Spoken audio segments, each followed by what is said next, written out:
ఓం మహాగణపతే నమః. జూలై మాసంలో ద్వాదశ రాశుల వారికి ఉన్నటువంటి రాశి ఫలితాలు చూద్దాము.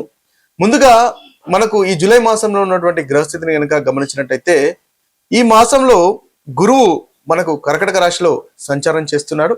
అదేవిధంగా శుక్రుడు వచ్చేసి సింహరాశిలో ఈ మాసంలో దాదాపుగా శుక్ర సంచారం ఉంటుంది.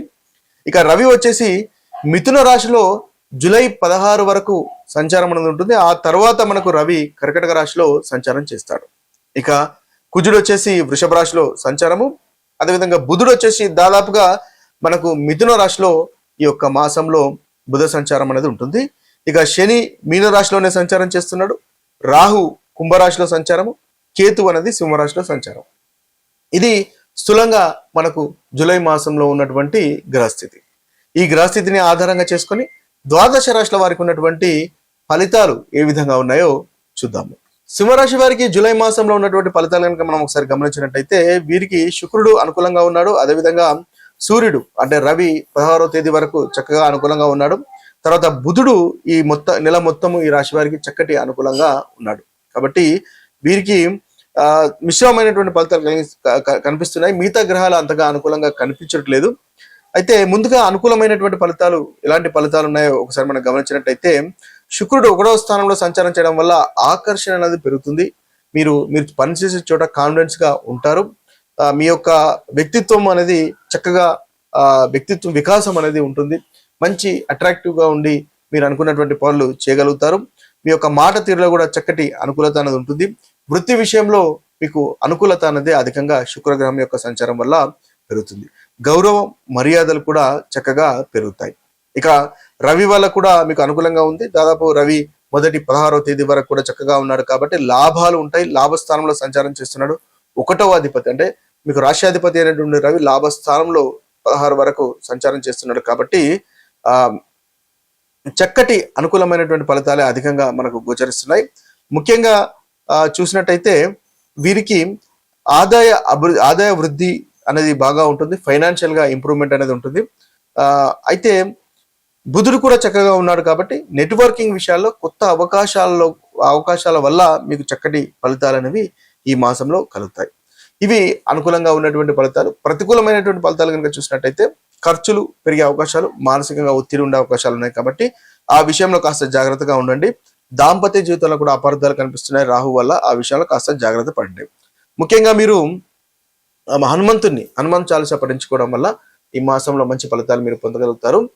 ఇవి స్థూలంగా మనకు ఉన్నటువంటి సింహరాశి యొక్క ఫలితాలు జూలై మాసంలో చెప్పవచ్చు. ద్వాదశ రాశుల వారికి ఈ యొక్క పరిహారాలు కనుక మనం ఒకసారి గమనించినట్టయితే ముఖ్యంగా మేషరాశి వారికి రవి, కుజుడు, బుధుడు, శని అంతగా అనుకూలంగా లేరు కాబట్టి వీరికి ప్రతి మంగళవారము హనుమాన్ చాలీసా పఠించండి. తద్వారా మేషరాశి వారికి చాలా చక్కగా ఉంటుంది. శనివారము నల్ల నువ్వుల దానము, అదేవిధంగా గణపతిని ఆరాధించడం వల్ల మనకు మేషరాశి వారికి ఈ మాసంలో చక్కటి అనుకూలమైనటువంటి ఫలితాలు కలుగుతాయి. ఇక వృషభ రాశి వారికి కనుక చూసుకున్నట్టయితే వృషభ రాశి వారికి గురువు బాలేడు, సూర్యుడు, కుజుడు, బుధుడు, రాహుకేతువులు అంతగా అనుకూలంగా లేరు కాబట్టి ముఖ్యంగా సూర్య నమస్కారాలు చేసుకోవడం వల్ల ఈ మాసంలో మంచి ఫలితాలు కలుగుతాయి. అదేవిధంగా శనివారము మనకు రాహుకేతువులను పూజించడం వల్ల కూడా చక్కటి ఫలితాలు మనకు వృషభ రాశి వారికి కలుగుతాయి.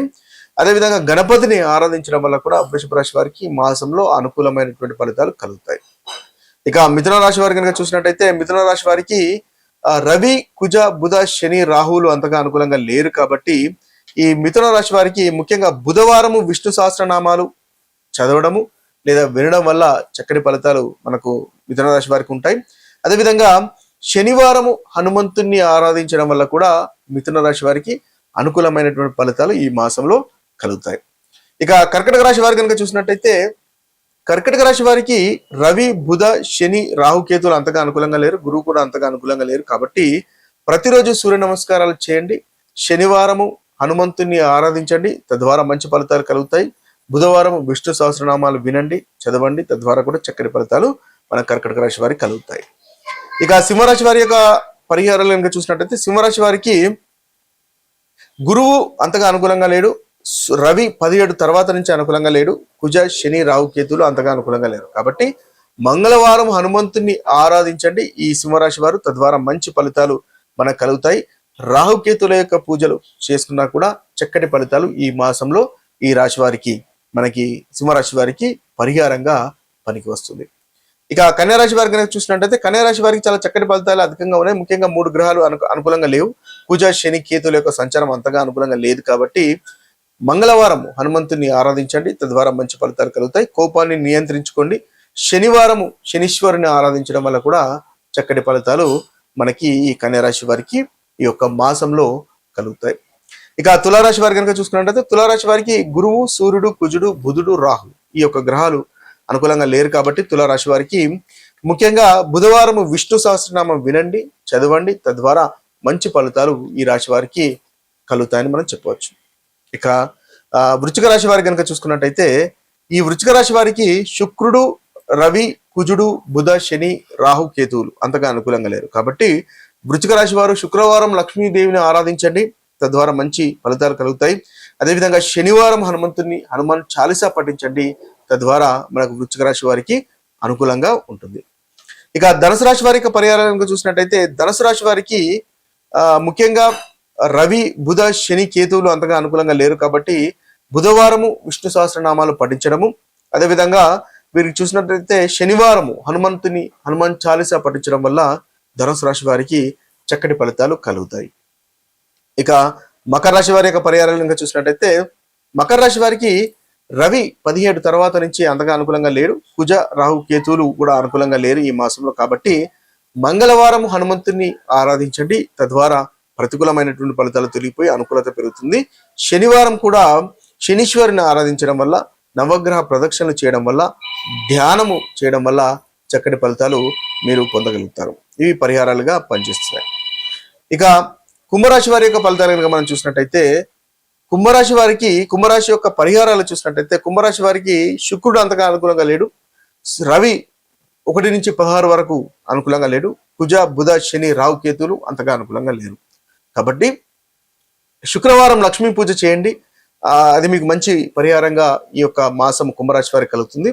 అదేవిధంగా శనివారం నల్లని నువ్వులు దానం చేయడము, శనివారం హనుమాన్ చాలీసా పఠించడం లాంటి పరిహారాలు చేసుకోవడం వల్ల కూడా మనకు కుంభరాశి వారికి అనుకూలంగా ఉంటుంది. మీనరాశి వారికి కనుక చూసినట్టయితే మీనరాశి వారికి శుక్రుడు, రవి, శని, రాహులు ఈ 4 గ్రహాలు అంతగా అనుకూలంగా లేరు కాబట్టి శుక్రవారం లక్ష్మీదేవిని పూజించండి.